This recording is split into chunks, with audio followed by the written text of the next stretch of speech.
Il est 8h15, invité exceptionnel, le ministre de l'économie, des finances, de la souveraineté industrielle et numérique, Bruno Le Maire. Bonjour Bruno Le Maire. Bonjour. La grève de Noël à la SNCF, la réforme des retraites, l'inflation entre hausse des prix, interrogations sur les salaires, l'énergie, la souveraineté, la guerre commerciale, les aides à l'Ukraine. Autant de questions que nous allons essayer d'aborder avec vous. Invité donc exceptionnel jusqu'à 9h. Vous êtes là avec nous avec des questions d'auditeurs tout à l'heure en direct. Vous pouvez d'ailleurs d'ores et déjà vous signaler en appelant maintenant au 0826 300 300 pour dialoguer avec vous, Bruno Le Maire. Alors, un passager sur 4 ne pourra pas voyager ce week-end à la SNCF avec cette grève d'un collectif de contrôleurs. À qui la responsabilité de ce mouvement qui va priver beaucoup de familles de retrouvailles? Aux grévistes. Aux grévistes c'est seulement? un mouvement, oui, aux grévistes seulement. Et c'est un mouvement qui me met en colère. En colère pour les clients qui sont privés de vacances de Noël, pour ces familles, ces grands-mères qui vont pas retrouver leur petit-fils ou leur petite-fille, ces amis qui vont pas pouvoir se retrouver dans cette période si particulière de Noël. Ça me met en colère pour eux. Ça me met en colère pour le contribuable, qui, je le rappelle, a toujours répondu présent quand il fallait renflouer la SNCF. Je rappelle que nous avons épongé la dette de la SNCF avec l'argent du contribuable à hauteur de 35 milliards d'euros. Et ça met en colère pour la SNCF, qui est une magnifique entreprise publique, avec des cheminots qui ont fait la fierté de notre histoire, et qui aujourd'hui, à nouveau, se voit pointé du doigt parce que quelques grévistes ont décidé de bloquer un certain nombre de trains dans cette période de Noël. Et je rappelle, puisqu'on parle de contrôleurs, oui, que nous parlons de personnes qui ont bénéficié d'une augmentation de 6% de leur salaire en 2021, de 6% à nouveau en 2022, avec une nouvelle augmentation d'1,5%. Donc oui, ça me met en colère. Oui. Et je souhaite que le président de la SNCF, Jean-Pierre Farandou, oui, avec les syndicats qui sont les représentants légitimes, mais bien sûr, ils semblent dépassés par cette grève. C'est bien tout le problème. Oui. C'est qu'une nation ne peut fonctionner qu'avec un président d'entreprise publique qui est respecté, qui a évidemment le soutien de l'État, avec des syndicats qui représentent les salariés et qui discutent dans un dialogue qui est nécessaire de ce qui doit être accordé aux salariés en reconnaissance de leur travail. C'est comme ça qu'on peut avancer et progresser. Est-ce qu'il n'y a pas eu une responsabilité aussi de la direction de la SNCF qui n'a peut-être pas suffisamment anticipé? Ou alors est-ce qu'elle a bien fait? Jean-Pierre Farandou Ce que nous attendons de la direction de la SNCF aujourd'hui, c'est qu'elle trouve une solution dans les prochaines heures. Je dis bien dans les prochaines heures. C'est ça la responsabilité de la direction de la SNCF. Elle a le soutien de l'État, elle doit trouver les voies et moyens de sortir de ce conflit. Je compte sur les syndicats, parce que je sais que les syndicats sont responsables, qu'ils représentent les cheminots, qu'ils représentent les salariés de la SNCF. Je compte sur eux pour, dans les heures qui viennent, trouver une solution et sortir de cette situation qui exaspère légitimement un certain nombre de nos compatriotes. Oui. C'est triste d'être privé de ces vacances de Noël, c'est triste d'être privé de retrouvailles familiales. Et une fois encore, je me mets aussi comme ministre des Finances à la place du contribuable qu'on est venu chercher. On lui a dit voilà, la SNCF est en difficulté financière, il faut aider la SNCF. Le contribuable a aidé la SNCF. Je crois que chaque citoyen français est en droit d'avoir une entreprise publique de transport qui fonctionne bien, surtout pendant les périodes de Noël. Mais alors Bruno Le Maire, si vous dites qu'il faut une solution dans les heures qui viennent, est-ce que ça veut dire qu'il faut céder aux revendications des grévistes? Mais c'est pas à moi de mener la négociation. Vous voyez bien, c'est toute la difficulté. Vous dites qu'il faut trouver une solution. Nous devons être dans un pays où les règles sont respectées. Oui. Les règles, c'est qu'il y a un président de l'entreprise publique qui doit discuter avec des représentants des salariés légitimes, responsables, qui s'appellent des syndicats. Et si le ministre de l'économie et des finances commence à mettre son grain de sel pour dire voilà comment il faut négocier, voilà quel accord il faut trouver, ça ne peut pas marcher. Que chacun exerce ses responsabilités, le pays fonctionnera mieux. Oui. Est-ce qu'il faudrait, comme en Italie et dans certains pays, sanctuariser des périodes de fête où là, il n'y aurait pas de grève? Écoutez, ça nous verrons bien, mais je ne recommande pas, quand on est en période de crise, Oui. où il faut trouver une solution dans les heures qui viennent, de commencer à mettre sur la table toutes sortes de nouvelles propositions. Je ne pense pas que c'est de bonne méthode. La bonne méthode, mais encore une fois, on n'a pas anticipé, Bruno Le Maire, ça, parce que ça fait quand même des années qu'il y a ces grèves. L'année dernière, il y en avait également, ce qui de est la même manière. Ce qui est nouveau, vous le savez parfaitement, c'est que le mouvement a pris forme sur Facebook, il est spontané, que les voies d'organisation ne sont pas les voies d'organisation classiques. C'est pour ça que j'appelle à ce que nous revenions à des voies de dialogue et de discussion qui sont celles d'une grande démocratie, le patron de l'entreprise publique, les représentants des salariés, les syndicats, pour trouver une voie de sortie. Et après, s'il y a des propositions plus structurelles pour la suite, pourquoi pas? Mais je pense que quand il y a une crise, on gère d'abord la crise et toutes les propositions plus structurelles, on les traite ensuite. Bon, donc pour Noël, c'est quasiment foutu, là. Pardon, mais c'est demain, ce week-end. C'est difficile de s'en sortir. Il y a le week-end du 25, et puis il y a la semaine prochaine, le 31, le 1er janvier, le retour des Françaises et des Français de leur lieu de vacances sur leur lieu de travail. Tout ça, c'est beaucoup de mouvements de personnes. Ça doit se faire dans les meilleures conditions possibles. C'est pour ça, une fois encore, que j'appelle un accord dans les heures qui viennent. Bruno Le Maire, est-ce qu'on a perdu le sens du dialogue social en France ? À chaque vacances, depuis la rentrée, les Français sont pris en tenaille. Il y a quelques mois, c'était les vacances de la Toussaint avec la grève dans les raffineries. On voit émerger, c'est une des difficultés qui est propre à la France, mais je crois que notre responsabilité dans toutes les fonctions que l'on peut exercer, que l'on soit représentant politique, que l'on soit représentant syndical, qu'on soit élu local ou élu national, c'est justement sans cesse de retrouver les voies de ce dialogue. Regardez, c'est ce qu'on essaye de faire également à l'Assemblée nationale quand on étudie des textes, c'est ce que je fais comme ministre quand je négocie avec un certain nombre d'entreprises. Il n'y a que dans le dialogue et dans la discussion qu'on peut trouver des bonnes solutions. Mais aller systématiquement vers le conflit, ça ne crée que de la colère et de la déception. C'est exactement la situation où nous en sommes aujourd'hui à la SNCF. Est-ce que vous pensez qu'il y a une instrumentalisation, une manipulation d'une manière ou d'une autre, parce qu'il y a une volonté de radicalité dans notre société française? Mais moi, je ne suis pas là pour commenter ce qui se passe. Je suis là pour essayer de trouver des solutions et une méthode. Quand j'appelle le président Jean-Pierre Farandou et les syndicats à renouer Vous l'avez eu au téléphone, Jean-Pierre Farandou? Oui, j'ai eu Jean-Pierre Farandou hier au téléphone. Il connaît ma position, il connaît mon sentiment de colère qui, je crois, est partagé par nombre de nos compatriotes. Il sait que le ministre des Finances a toujours répondu présent à la demande du président de la République pour soutenir la SNCF. Et je dis à un moment donné, assez. Assez avec ces grèves à répétition, alors même qu'il y a eu des augmentations de salaire.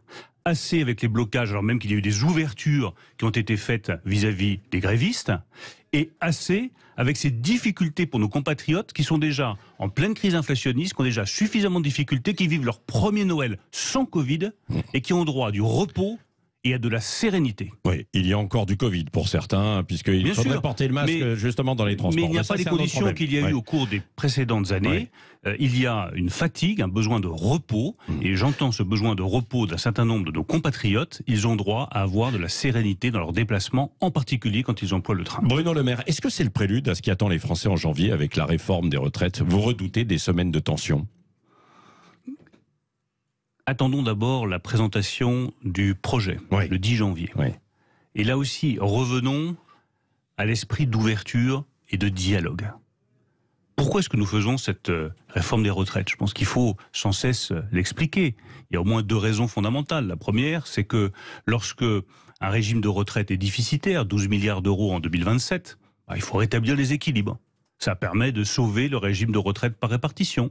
Et je dis à tous les jeunes qui nous écoutent, qui ont 20, 22, 25 ans, qui vont rentrer dans la vie active, qui sont rentrés dans la vie active, c'est leur intérêt que les responsables politiques, même si ce n'est pas une décision facile, prennent les mesures nécessaires pour que la retraite par répartition, la solidarité, soit maintenue en France. C'est ça le premier enjeu. C'est trop facile de se mettre la tête sous le sable et de dire « Ah ben écoutez, tant pis, c'est nos successeurs qui traiteront la difficulté ». Nous, avec le président de la République, avec la première ministre Elisabeth Borne, nous prenons nos responsabilités pour sauver le régime de retraite par répartition. Et puis il y a une deuxième raison qui est très importante. Moi j'entends beaucoup de nos compatriotes qui disent « Les salaires sont trop bas ». Il n'y a pas assez de pouvoir d'achat.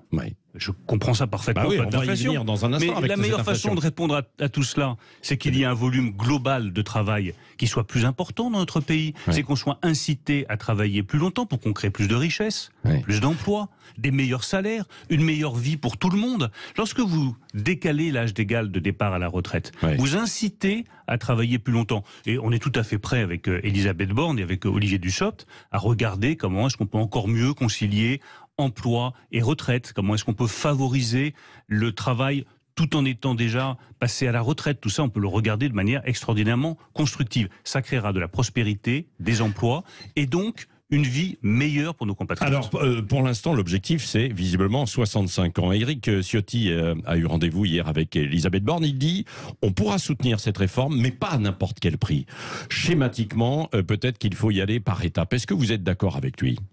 64 ans peut-être, 63 ans. Ce que je vois, c'est qu'il y a désormais la possibilité d'un accord de principe entre les Républicains et notre majorité sur la réforme des retraites.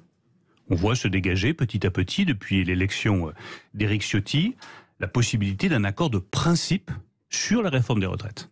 C'est une bonne nouvelle. Ça veut dire qu'on peut construire une majorité, qu'il est possible d'avoir une majorité au Parlement sur le principe d'une réforme des retraites. Ensuite, il y a les modalités.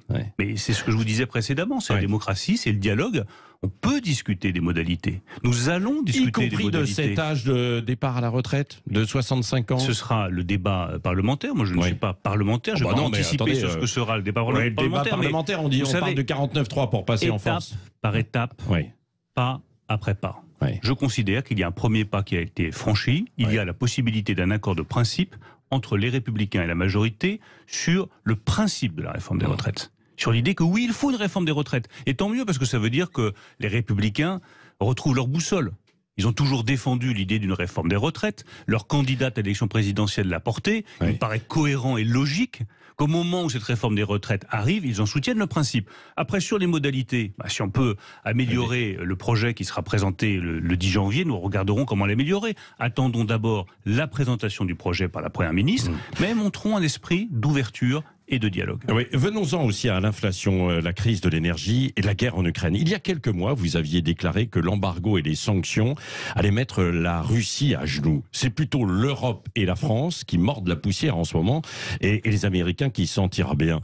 Est-ce qu'on a sous-estimé les conséquences ? Non, d'abord, je ne suis pas d'accord avec votre constat. Non. Je pense que l'économie russe souffre. Et je pense que la Russie... Elle souffre, mais l'économie française, européenne, ça souffre également. Je pense que la Russie sortira fragilisée de ce conflit, fragilisée politiquement, fragilisée économiquement, et que le seul responsable de cette fragilisation de la Russie, c'est celui qui avait voulu en restaurer la grandeur, c'est Vladimir Poutine. Quand on agresse un pays souverain, on en paye le prix économique et politique. Et la Russie est en train d'en payer le prix économique et politique. Et je pense que ça s'inscrira dans la durée. Ensuite, qu'il y ait des conséquences sur l'Europe, bien entendu. Moi, j'entends tous ceux qui vous disent il fallait ne pas résister à la Russie. C'est tous les capitulards qui, à chaque fois, vous disent on pourrait perdre ceci, on pourrait perdre cela. Donc, on ne s'oppose pas à l'agression d'un pays souverain. On ne défend pas le principe de liberté.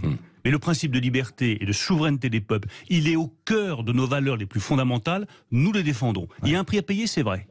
C'est vrai que nous payons le prix, c'est vrai que l'Union européenne en paye le prix. Mais l'Union européenne, moins que les Américains qui soutiennent l'Union beaucoup européenne plus que a des nous, ressources financières, économiques, technologiques et politiques suffisamment puissantes pour sortir de ce conflit et de ces difficultés avec beaucoup de force et beaucoup de capacité de résistance. Et puisqu'on évoque les États-Unis, on reviendra sur l'inflation dans un instant. Comment répondre à la politique protectionniste agressive, justement, des États-Unis et Joe Biden, nous-mêmes ici en Europe, alors qu'on pénalise bien souvent les entreprises et les groupes au nom d'une certaine concurrence, Bruno Le Maire? D'abord en prenant conscience que nous changeons d'ère. Nous rentrons dans une nouvelle ère, une nouvelle mondialisation. La mondialisation libérale, toutes portes ouvertes, toutes frontières ouvertes, où seul dominait le principe de libre-échange, cette mondialisation est terminée. Et le dernier acte qui a signé la fin de cette mondialisation, c'est la signature de l'Inflation Reduction Act par Joe Biden. Cela signe la fin d'une ère libérale de mondialisation. Nous entrons dans une nouvelle ère de mondialisation où chaque continent va défendre avec plus de fermeté ses propres intérêts, va apporter des subventions, va protéger ses marchés publics, va protéger ses propres industries. Ma réponse est très simple. L'Europe doit faire la même chose. La Chine l'a fait, les États-Unis le font, la troisième grande puissance économique de la planète, l'Union européenne, doit le faire. Elle a commencé à le faire d'ailleurs. Ne jetons pas trop de critiques sur l'Union européenne. Regardez ce que, sous l'impulsion du président de la République, elle a fait depuis plusieurs années. Nous avons mis en place une nouvelle politique industrielle. Nous avons mis en place une taxe carbone aux frontières. Nous avons développé des aides d'État, c'est ce qu'on appelle les fameux PIEC, pour développer la filière des batteries électriques ou d'autres filières industrielles. Simplement, il faut aller plus loin dans cette nouvelle politique industrielle. C'est ce à quoi nous avons appelé les autres Européens, avec mon homologue allemand Robert Habeck. Oui, un mot, parce que justement sur ce sujet, vous nous annoncez ce matin un mécanisme de contrôle des investissements étrangers, c'est ça, dans les entreprises françaises ? C'est un signal supplémentaire de notre détermination à rentrer dans cette nouvelle politique industrielle qui défend mieux nos intérêts. Pendant la crise du Covid, on a dit attention, il va y avoir des menaces sur un certain nombre d'industries stratégiques. Donc le contrôle, on voit par exemple dans le médicament, on manque de Doliprane. Il y a un contrôle sur les investissements étrangers qui sont faits en France, sur les entreprises françaises, sur les industries françaises. Ça s'appelle le décret IEF. Il est déclenché à partir du moment où une entreprise étrangère veut prendre le contrôle de 25% des droits de vote de cette entreprise française. Pendant la crise du Covid, parce que nous risquions d'être fragilisés, nous avons abaissé ce seuil à 10%. Dès qu'une entreprise veut prendre 10% du contrôle d'une entreprise française, j'ai la possibilité de m'opposer à cette prise de contrôle. Au 31 décembre 2022, nous devions revenir à 25%. Nous maintiendrons le seuil à 10% pour mieux protéger nos entreprises, mieux protéger nos technologies et garantir notre souveraineté industrielle. Merci Bruno Le Maire, vous restez avec nous. On va marquer une toute petite pause et avec vous, on va aborder aussi toutes les questions d'inflation, notamment l'inflation avec une hausse des prix qui est déjà forte et qui est attendue à la rentrée. Quelles mesures quelles mesures d'accompagnement bien sûr, et puis la croissance, où en est-on précisément, et beaucoup d'autres questions également avec la loi immigration et un certain nombre de nouveautés. On va voir ça et vos appels au 0826 300 300. Il est 8h30 sur Sud Radio. Le grand matin Sud Radio, 7h-9h, Patrick Roger. Et Bruno Le Maire, le ministre des Finances et de l'Industrie, je ne sais plus quel est le titre précisément, souveraineté. Souveraineté. Non mais la souveraineté aussi, parce que ça compte. Et vous avez beaucoup insisté en fait à l'instant, Bruno Le Maire. On va continuer avec vous jusqu'à 9h avec des auditeurs qui nous appellent au 0826 300 300 pour poser vos questions, notamment sur des questions d'inflation, d'énergie. Avant ça, juste comme chaque jour, la revue de presse avec vous, Maxime Trouleau. Et on commence avec cette une du Figaro, la grève de trop qui met les Français en colère. Oui. Ça, c'est la une du Figaro. Oui, la grève à la SNCF et ce chiffre rappelé par le Figaro, un passager sur 4 ne pourra voyager ce week-end. Conséquence, beaucoup doivent changer leur plan à la dernière minute, nous dit le Figaro.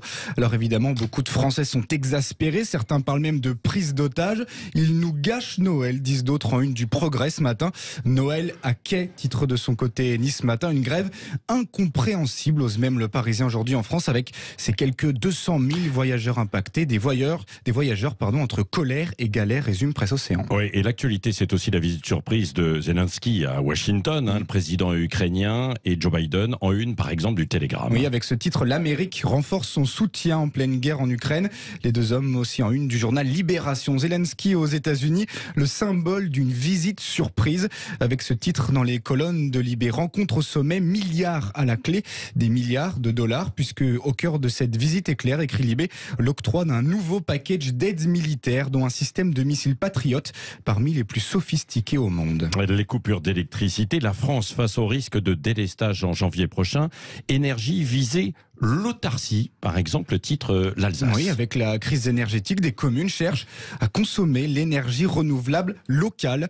Alors les expériences ne manquent pas, notamment en Alsace, nous dit le journal. En tout cas, un coup de froid qui inquiète notamment dans les églises, avec la une du Bien public ce matin, car à 3 jours de Noël, les paroisses réfléchissent ou non à chauffer les églises. Bruno Le Maire, juste un commentaire, la menace de coupure d'électricité s'éloigne un peu ou pas ? Ça fait plusieurs semaines que je répète que s'il y a sobriété et remise en état des réacteurs nucléaires, nous pouvons éviter des coupures d'électricité. Je pense que nous y sommes. La remise en état des réacteurs nucléaires progresse au bon rythme. On devrait retrouver les 45 gigawatts sur le réseau début janvier 2023. Et la sobriété, les Français ont fait preuve de sobriété. Je veux vraiment les en remercier. Ils ont suivi votre exemple du col roulé. Non, si ce matin, vous avez la cravate et la chemise. Ils ont suivi les recommandations du gouvernement et du président de la République. On en a le résultat, c'est-à-dire que nous pouvons éviter les coupures d'électricité cet hiver. Oui, et puis il a fait plus doux aussi jusqu'à présent, jusqu'à il y a 10 jours. Oui, absolument. On termine, Maxime, d'un mot aussi avec la une de l'équipe et un septuple ballon d'or qui va rester une année de plus en France. Oui, c'est Lionel Messi qui va prolonger à Paris au PSG une année de plus pour le tout récent champion du monde argentin. C'est en fait une information du journal Le Parisien. Messi a 2 amours, titre l'équipe. C'est une aubaine pour la Ligue 1, nous dit le quotidien sportif. Oui. Vous avez suivi et vibré derrière cette Coupe du Monde ? Bien sûr, même si la finale, je l'ai suivie par radio dans l'avion entre Paris et Abidjan, puisque je me rendais en Côte d'Ivoire. Et je dois dire que cette équipe m'a rempli de fierté. Il nous a tous, je pense, remplis de fierté. Jusque dans l'attitude de Mbappé, qui revient 2 jours après au camp des loges s'entraîner. Je trouve que c'est un exemple magnifique. Oui, et mauvais exemple du côté argentin, tout de même, avec des insultes sur les réseaux sociaux. Indigne. Enfin, que fait la FIFA ? Oui. Vous attendez, en fait... que fait la FIFA ? Enfin, le sport, c'est le fair play, c'est le respect des autres, c'est le respect de celui qui a perdu. On ne va pas ajouter l'insulte à la déception. Donc que fait la FIFA ? Ça nous amène, et puis merci Maxime Trollo, ça nous amène directement aussi aux autres questions, Bruno Le Maire, avec les auditeurs dans un instant, puisqu'on est sur le football. Et puis il y a eu cette Coupe du Monde au Qatar. Le Qatar qui affirme aujourd'hui qu'il pourrait prendre en fait des mesures si il y avait des sanctions contre lui au niveau, après le scandale européen au Parlement. Est-ce que c'est un danger ? Parce qu'on sait que nos sources d'approvisionnement aujourd'hui pour le gaz, c'est d'un côté le Qatar et puis de l'autre côté les États-Unis, Bruno Le Maire. Je crois que la priorité absolue, c'est de faire toute la lumière sur cette affaire de corruption qui entache le Parlement européen. Toute la lumière, le plus vite possible et totalement. Allez, nous poursuivons autour de l'inflation. Avant de prendre un auditeur dans un instant, on voudrait connaître la hausse des prix possible, l'inflation que vous prévoyez pour 2023 et les derniers chiffres pour terminer cette année 2022, Bruno Le Maire. Nous garderons un niveau d'inflation élevé dans les mois qui viennent, je ne l'ai jamais caché. Notamment sur ce qui pénalise le plus les ménages. Ce sont les prix alimentaires, où là on a effectivement sur beaucoup de produits alimentaires, je pense aux pâtes, je pense à des produits alimentaires de première nécessité, une inflation à 2 chiffres. Donc ça fait des mois qui sont des mois difficiles devant nous.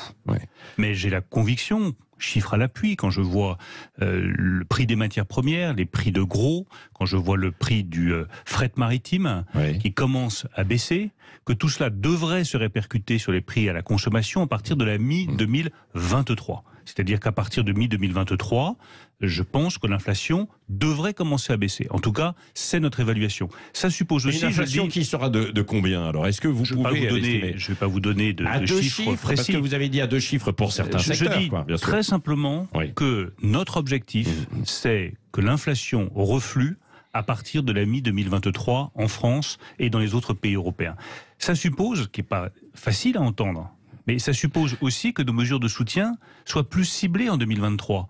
Parce que si vous avez des mesures de soutien pour les entreprises comme pour les ménages, qui sont trop vastes, trop expansionnistes, vous alimentez l'inflation. Donc ça demande un dosage très précis. C'est pour ça que nous avons décidé avec Elisabeth Borne d'augmenter les tarifs de l'électricité et du gaz de 15% à partir de janvier 2023. C'est pour ça que nous apportons des aides qui sont ciblées sur les entreprises qui en ont le plus besoin. Parce que si nous déversions trop d'argent public, on pense que ce serait une solution.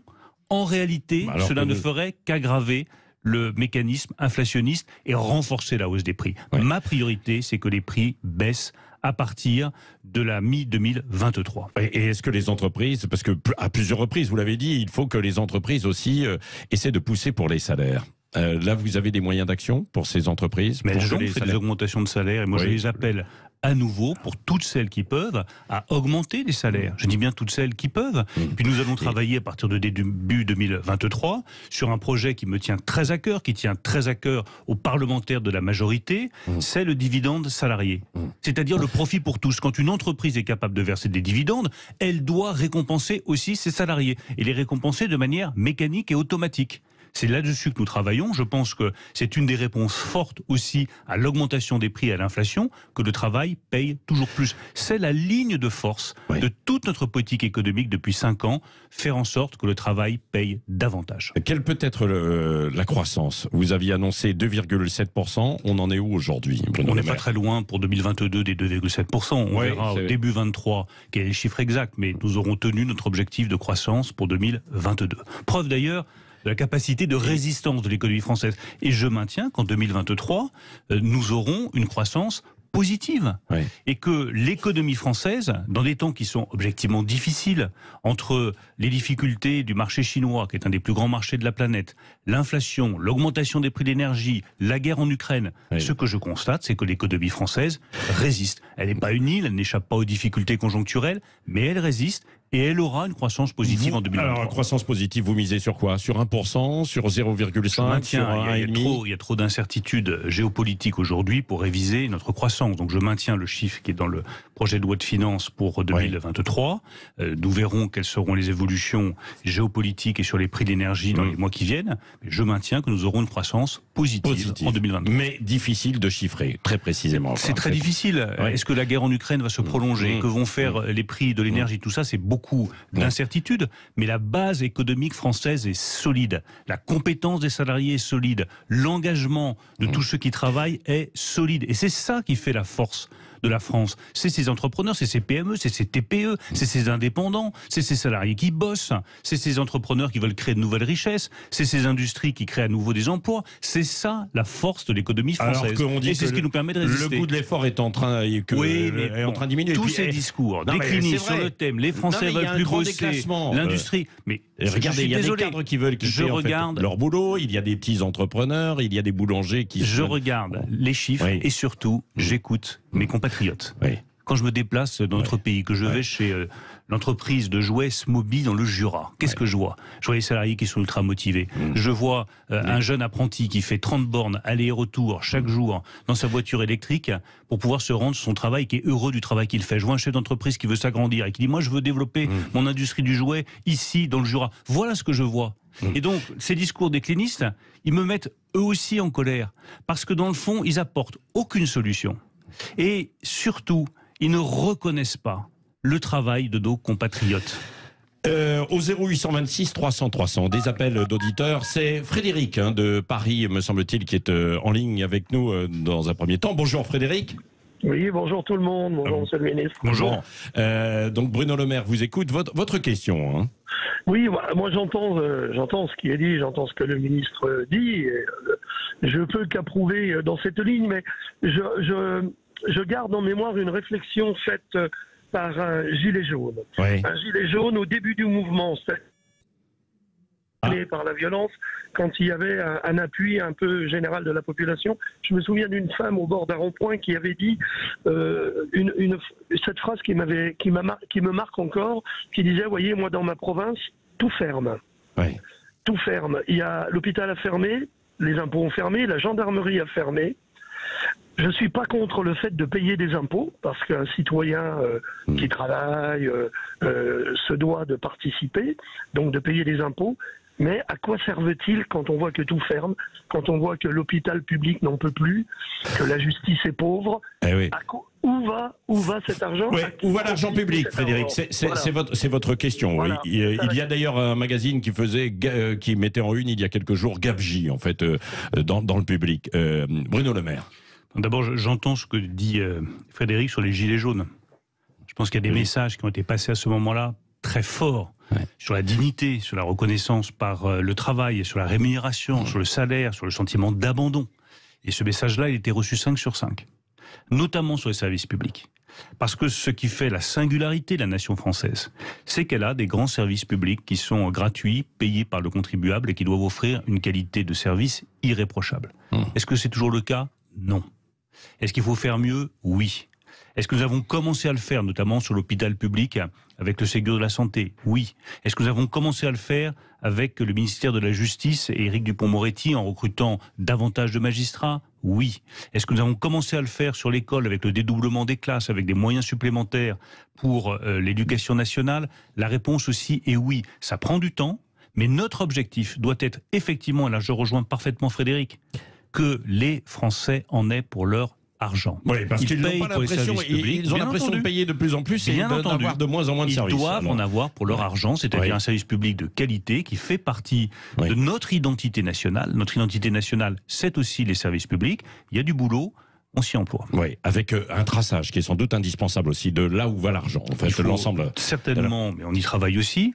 Rendre des comptes qui soient plus précis sur ce fonctionnement des services publics, sur où va l'argent, sur les résultats. Croyez-moi, on y travaille et je ferai comme ministre des Finances un certain nombre de propositions sur ce sujet dans les semaines qui viennent. Dans les semaines qui viennent. Fabien de Versailles avec nous au 0826 300 300 sur Sud Radio. Bonjour Fabien. Bonjour monsieur le maire. Alors, bonjour. Le ministre vous écoute, Fabien. Posez votre question. Sur la réforme des retraites, je crois.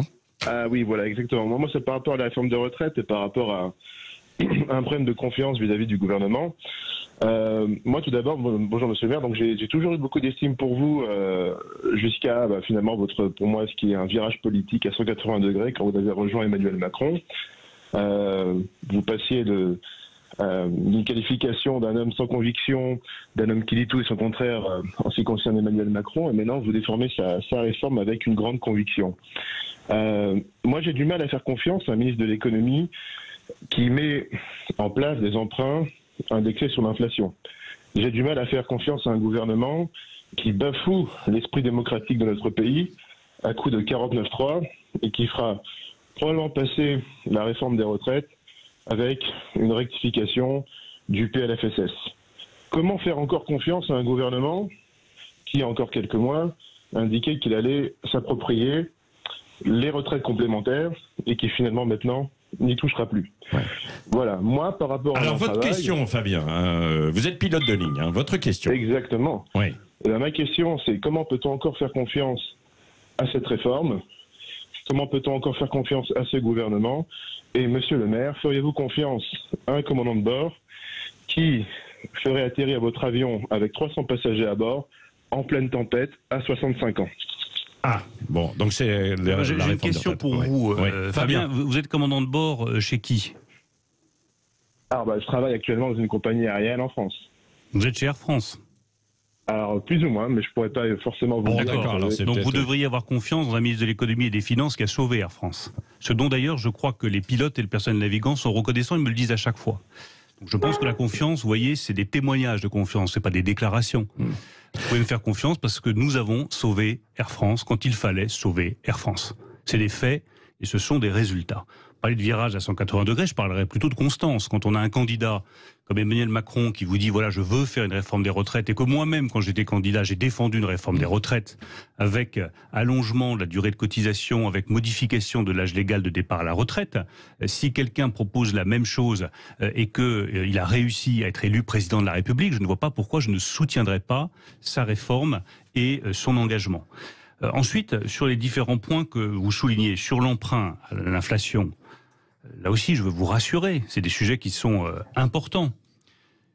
La France emprunte une partie très résiduelle avec des taux qui sont indexés sur l'inflation.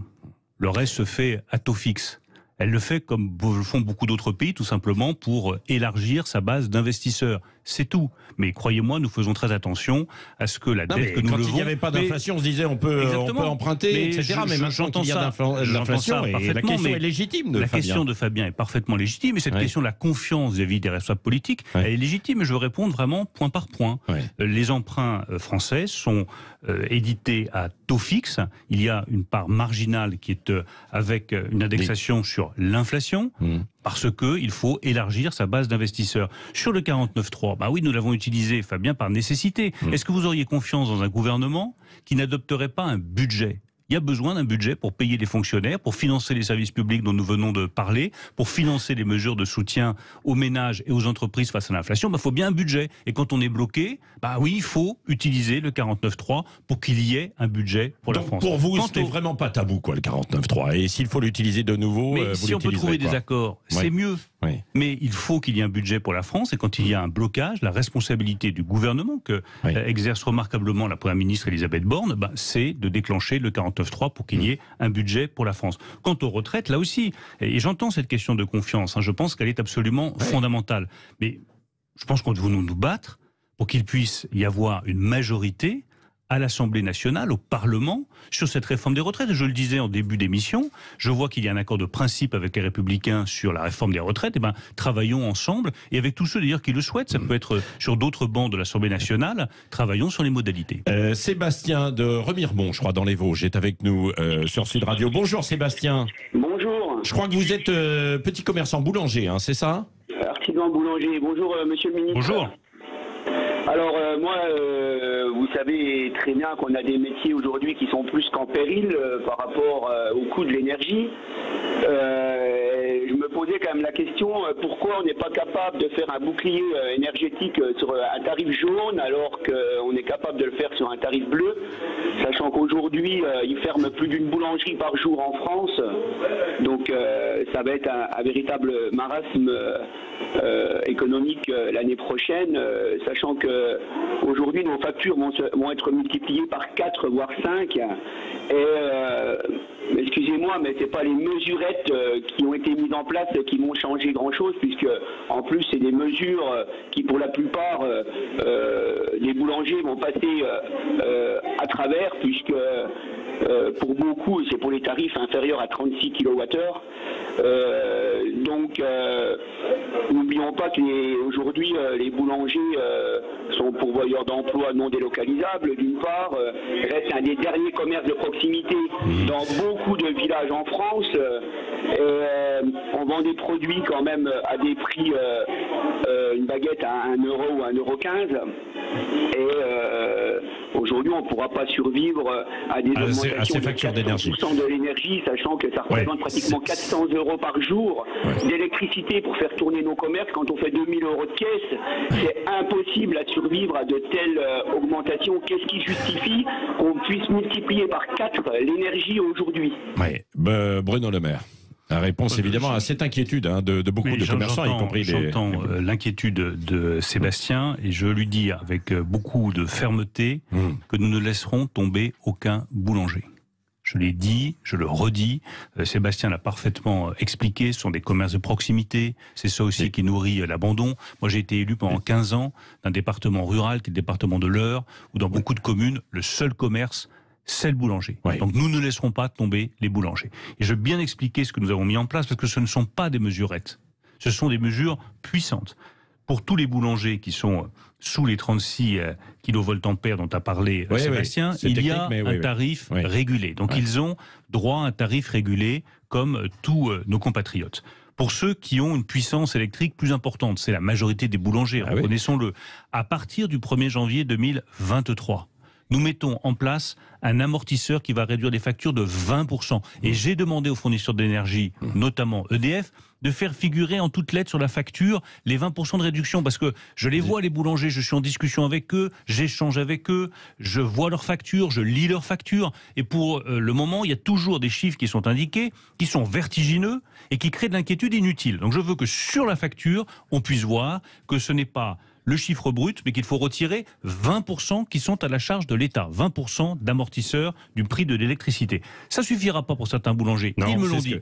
Donc nous avons décidé de maintenir, en plus de cet amortisseur général, un guichet pour les boulangers qui seraient le plus en difficulté. Il sera maintenu au 1er janvier 2023, il y aura toujours un guichet sur lequel tous les boulangers qui ont une facture d'électricité trop importante par rapport à leur chiffre d'affaires pourront venir réclamer des aides supplémentaires. Ce sera simple, ce sera rapide avec des versements sous 15 jours et ça leur permettra de faire face à ces difficultés. Ça portera la réduction de la facture jusqu'à 35%.